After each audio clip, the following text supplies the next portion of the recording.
નમસ્કાર, આપનું સ્વાગત છે ગુજરાતનો અવાજ ચેનલ ઉપર અને હું છું આપની સાથે પત્રકાર કાજલ સુવા. તમે ખૂબ સાંભળ્યું હશે કે રાહ રાખીને વાત કરજો, આહિરનો આશરો. એ આહિરાણી બહેનો મારી સાથે ઉપસ્થિત છે. દેવભૂમિ દ્વારકા જિલ્લાનું ખંભાળિયા તાલુકાનું લાલુકા ગામ, કે જેના વાયરલ વિડીયો આપણે જોયા. એક 75 વર્ષના માજી હાથ જોડતા હતા. પોલીસ ખેડૂતોના એના દીકરાઓના ગળા પકડતા હતા અને 75 વર્ષના માળી હાથ જોડતા હતા કે તમે ભાઈ સાહેબ રહેવા દ્યો. મેં પેલા બે શબ્દ કીધા, તમે સાંભળ્યા હોય તો, રાહ રાખીને વાત કરજો ને આહિરનો આશરો. આ એ આહિરાણ્યું છે કે જે સાંજમાં સમજી જાય. રાહ રાખીને એટલું જ કેવું પડે કે રાહ રાખીને વાત કરજો, એટલે એમાં બધું સમજી જાય.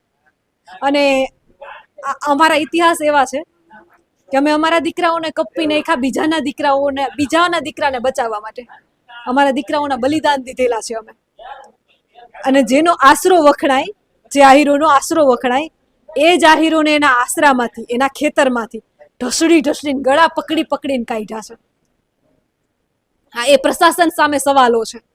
નમસ્કાર, આપનું સ્વાગત છે ગુજરાતનો અવાજ ચેનલ ઉપર અને હું છું આપની સાથે પત્રકાર કાજલ સુવા.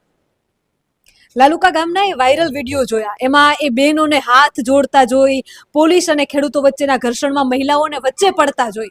કચ્છના એ વાંઢિયા જેવા દ્રશ્યો રિપીટ થયા. તે દિવસે આપણે જોયા. ગુજરાતભરમાં એ વિડીયો ખૂબ વાયરલ થયા. પણ સવાલ એ છે કે જેનો આશરા ધર્મ વખણાય છે એને એના જ આશરામાંથી કાઢવામાં આવે છે. એ માન મર્યાદા અને મોભામાં જીવતો એ સમાજ, એ ખેડૂતો, એની આ સ્થિતિ હોય ખરા? અંદરથી દુઃખ થાય. તે દિવસે બેન શું થયું હતું? તમે બધા વચ્ચે પડ્યા, પોલીસ ભાઈઓને લઈ જાય? હું વાડી હતી, એકલી હતી, આ હતા ની. પછી એ આવ્યા એટલે અમે ફોન કર્યો મારા ઘરવાળાને, તો એ આવ્યા. એટલે એ આવ્યા એટલે પરબારાની ખેતરમાં ટ્રેક્ટર નાખ્યા. હું પાવડો લઈને અમારી વાડીમાં કામ કરતી હતી, એટલે હું પાવડો લઈને ગઈ, ભાઈ અમારા ખેતરમાં તમે પૈસા વગર આવો નહીં. તા કે ના, અમારે તાર બાંધવા. હું કહું અમારા જણું આવે ત્યાં તમે તાર બાંધજો. ત્યાં સુધી હું મારી વાડીમાં નહીં કરવા દઉં. મારા હાથમાં પાવડો હતો, કામ કરતી હતી. તો તમે લેડીઝ પોલીસ વાળા હતા, એ કે પાવડો તમે મૂકી દો, પાવડો ના લ્યો હાથમાં. હું કહું તો મારા ખેતરમાં હું ના આવવા દઉં એમને. એ જબરજસ્તી આવ્યા. મારા ઘરવાળો આવ્યો એટલે પરબારા એ આવ્યા, તો એને એમ કીધું કે ભાઈ તમે પૈસા ગાયસા વગર ના નાખો. એ કે મને તમે બધું દો, હું વાંચું.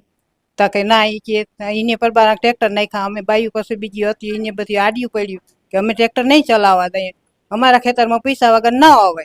તો એ ધરાર આવ્યા એટલે અમે આડા પડ્યા. આને જાડો જેટલીને પોલીસ વાળા લઈ ગયા.